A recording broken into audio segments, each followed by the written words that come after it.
ఒక చిన్న గ్రామంలో పచ్చని పొలాలు మరియు నిట్టనిలువు తోటలు. ఊరికి మధ్యలో పెద్ద మర్రి చెట్టు ఉండేది.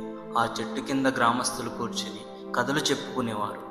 ఈ గ్రామంలో రమా మరియు సోను అనే ఇద్దరు చిన్నారులు ఉండేవారు.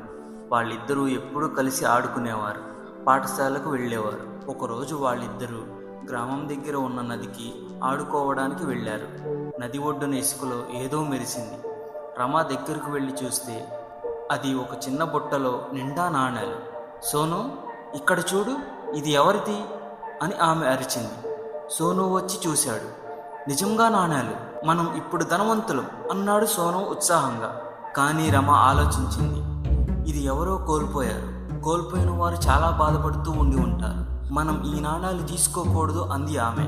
సోను కోపంగా అన్నాడు, ఇదేం న్యాయం, మనం కనుగొన్నది మనదే అని వాదించాడు. ఇద్దరూ ఒకరికొకరు వాదులాడుకున్నారు. తర్వాత రమకు ఒక ఆలోచన వచ్చింది. మనం గ్రామ ముసలి తాతయ్యకు చెబుదాం, ఆయన న్యాయం చేస్తారు అంది. సోను అంగీకరించాడు.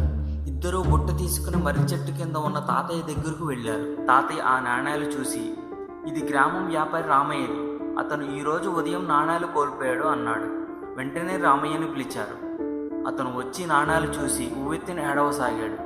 ఇవి నా కుటుంబానికి ఆధారం, మీరు నిజాయితీగా తిరిగి ఇచ్చారు అని అతను రమా మరియు సోనుకు ఒక్కో రూపాయి బహుమతిగా ఇచ్చాడు. రమా మరియు సోను సంతోషించారు. కానీ తాతయ్య వాళ్లతో చెప్పాడు, నిజాయితీ ఎప్పుడూ గొప్పది, మీ స్నేహం కంటే ధనం ముఖ్యమైనది కాదు. ఆ మాటలు విని ఇద్దరు ఒకరినొకరు చూసుకుని నవ్వారు. అప్పటి నుంచి వాళ్ళిద్దరూ ఎప్పుడూ న్యాయంగా మరియు స్నేహంతో జీవించారు.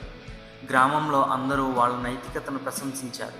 రమా మరియు సోను తన స్నేహాన్ని మరింత బలపరుచుకున్నారు. నది ఒడ్డున ఆడుకునేటప్పుడు ఇప్పుడు వాళ్ళు ఎప్పుడూ ఇతరుల సంపదను గౌరవించేవారు. ఈ కథలో నీతి ఏమిటంటే, న్యాయం మరియు నిజాయితీ ఎప్పుడూ మన జీవితంలో మనకి గౌరవాన్ని తెస్తుంది. స్నేహం అనేది చాలా అమూల్యమైనది.